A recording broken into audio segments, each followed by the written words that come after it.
নমস্কার, পিপলস রিপোর্টারে আপনাদের স্বাগত। আমি বরুণ বন্দ্যোপাধ্যায়। লক্ষ্য ছিল বিজেপি বিরোধী ভোট ভাগাভাগি আটকানো। সেই লক্ষ্যেই ইন্ডিয়া মঞ্চের জন্ম। যদিও পশ্চিমবঙ্গে ইন্ডিয়া মঞ্চের ভবিষ্যৎ কী তা নিয়েই এখন ঘোর সংশয়। সময়ের সঙ্গে সঙ্গে বিষয়টা যে বেশ জটিল আকার ধারণ করেছে সন্দেহ নেই। লোকসভা নির্বাচনের প্রাক্কালে রাজ্যের রাজনৈতিক মহলে এখন সবচেয়ে গুরুত্বপূর্ণ প্রশ্ন কিন্তু এটাই।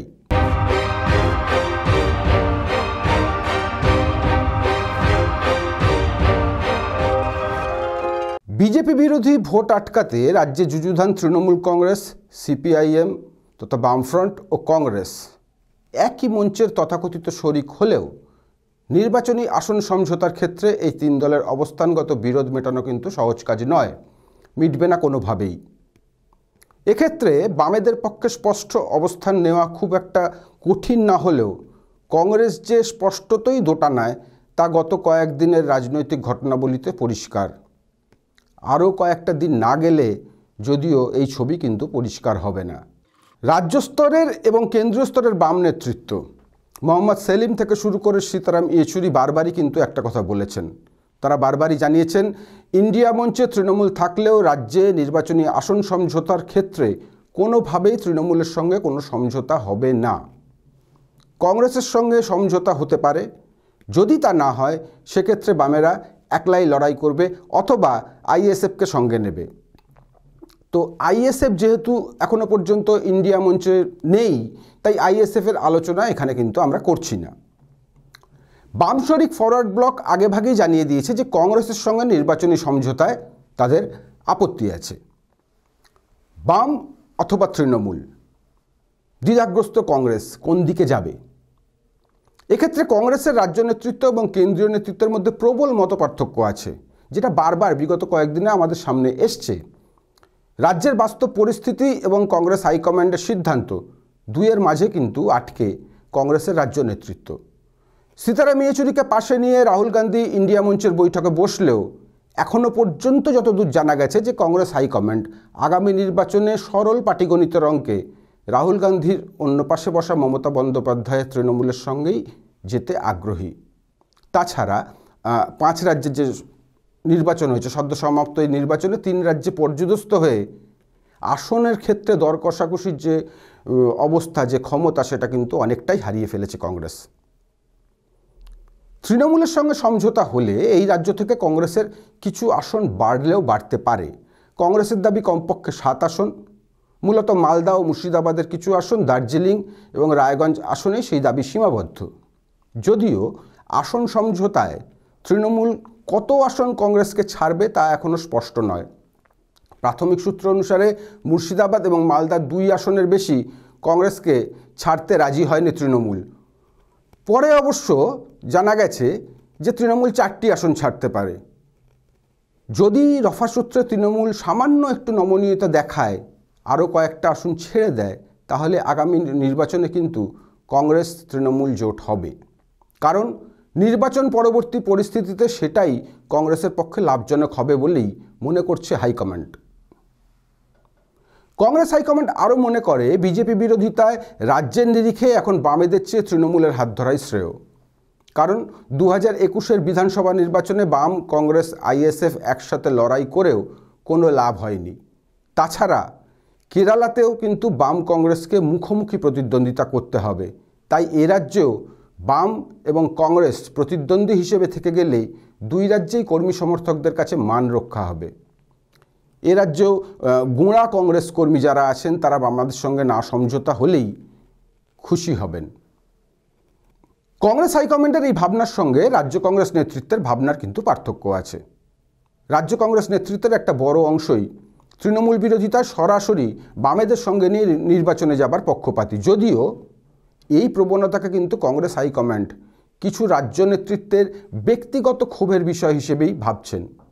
নির্বাচনী লাভের অঙ্কে তাদের কাছে তৃণমূল অনেক অনেক অনেক বেশি গ্রহণযোগ্য। বিগত 3 লোকসভা নির্বাচনের হিসেব যদি আমরা একটু দেখি, তাহলে দেখা যাবে আসন সংখ্যা নিরিখে বামেরা এখন 0। 2009-এ 15 আসন এবং 2014-তে 2টি আসন থাকলেও 2019-এ রাজ্য বামেদের শূন্য হাতে ফিরিয়েছে। কংগ্রেসের আসন 7 থেকে 4 হয়ে শেষ লোকসভা নির্বাচনে 2-এ দাঁড়ায়। যদিও শেষ লোকসভা নির্বাচনে কিন্তু বাম কংগ্রেস সমঝোতা ছিল। অন্যদিকে তৃণমূল 2009-এ প্রাপ্ত 19 আসন থেকে 2014-তে আসন সংখ্যা অনেকটাই বাড়িয়ে 34-এ পৌঁছে যায়। 2019-এ সেটা ফের নেমে চলে আসে 22-এ। তবে একটা কথা কিন্তু এখানে বলতেই হবে যে বামেরা শূন্য হলেও এখনও রাজ্যের প্রায় প্রতিটি কেন্দ্রেই বামেদের পকেট ভোট আছে। সংখ্যায় তা কম হতে পারে, বেশি হতে পারে, কোনো কেন্দ্রে কম, কোনো কেন্দ্রে বেশি, এরকম হতেই পারে। তো বামেদের এই যে নির্দিষ্ট যে ভোটার, তাদের একটা বড় অংশই আবার কংগ্রেসের সঙ্গে বা আইএসএফের সঙ্গে কোনো রকম সমঝোতার বিরোধী। এদের অনেকেই একলা চলো নীতির পক্ষপাতী। কারণ বাম সমর্থকদের দীর্ঘদিনের অভিযোগ, কংগ্রেসের সঙ্গে জোট হলে বাম কর্মীরা কংগ্রেসের জন্য লড়াইতে সহায়ক ভূমিকা পালন করলেও কংগ্রেস কর্মী সমর্থকদের বড় অংশই বামেদের ভোট দেন না। যদিও এই মুহূর্তে রাজ্যের 42টি আসনের মধ্যে একটিতেও এককভাবে জেতার অবস্থায় বামেরা আছে কি না তা নিয়ে কিন্তু যথেষ্ট সংশয় আছে। বিশেষ করে উত্তরের কোচবিহার, আলিপুরদুয়ার, জলপাইগুড়ি, দার্জিলিংয়ে বাম ভোটের ক্ষয় এখনও রোধ করা যায়নি। নামে বামফ্রন্ট হলেও বাম শরিক আরএসপি, সিপিআই বা ফরওয়ার্ড ব্লক এখনও কিন্তু শক্তিহীন। বামফ্রন্টগত বাধ্যবাধকতায় এই 3 দলকে কিছু আসন ছাড়তে হলেও 42টি আসনের কোনোটাতেই এই 3 দলের এককভাবে লড়াই করবার ক্ষমতা নেই।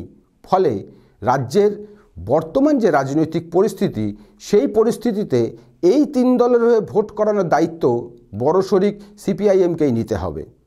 বাম কংগ্রেস সমঝোতা করে 2019-এ বামেরা শূন্য হয়ে গেলেও কংগ্রেস কিন্তু 2টি পকেট আসন ধরে রেখেছিল। এবারেও বাম কংগ্রেস আসন সমঝোতা হলে কংগ্রেস লাভবান হলেও বামেরা যে কংগ্রেসের সহায়তায় মালদা বা মুর্শিদাবাদ বা নদিয়া ছাড়া অন্য কোথাও কোনো আসন জিততে পারবে সে সম্ভাবনা খুব কম। কারণ এই রাজ্যে কংগ্রেসেরও ওই মালদা আর মুর্শিদাবাদ ছাড়া অন্য কোথাও সেভাবে বলার মতো শক্তি কিন্তু অবশিষ্ট নেই। যে দল যেদিকেই থাকুক না কেন, আসন্ন লোকসভা নির্বাচনে এই রাজ্যে ত্রিমুখী প্রতিদ্বন্দ্বিতা হওয়ার সম্ভাবনাই কিন্তু এখনকার পরিস্থিতি অনুসারে অনেক বেশি। একদিকে বিজেপি, অন্যদিকে তৃণমূল কংগ্রেস এবং আর একদিকে বাম, অথবা বিজেপি, তৃণমূল কংগ্রেস এবং বাম কংগ্রেস। ত্রিমুখী এই প্রতিদ্বন্দ্বিতাতে দুক্ষেত্রেই কিন্তু বিজেপি যে বেশ কিছুটা লাভবান হবে তা বলাই বাহুল্য। তবে এখানে একটা কথা কিন্তু বলতেই হবে, সাম্প্রতিক সময়ে বাম যুব সংগঠন ডিওয়াইএফআই এর ইনসাফ যাত্রা যেভাবে রাজ্য জুড়ে সাড়া ফেলেছে তাতে সিঁদুরে মেঘ দেখছে তৃণমূল, বিজেপি দুই পক্ষই।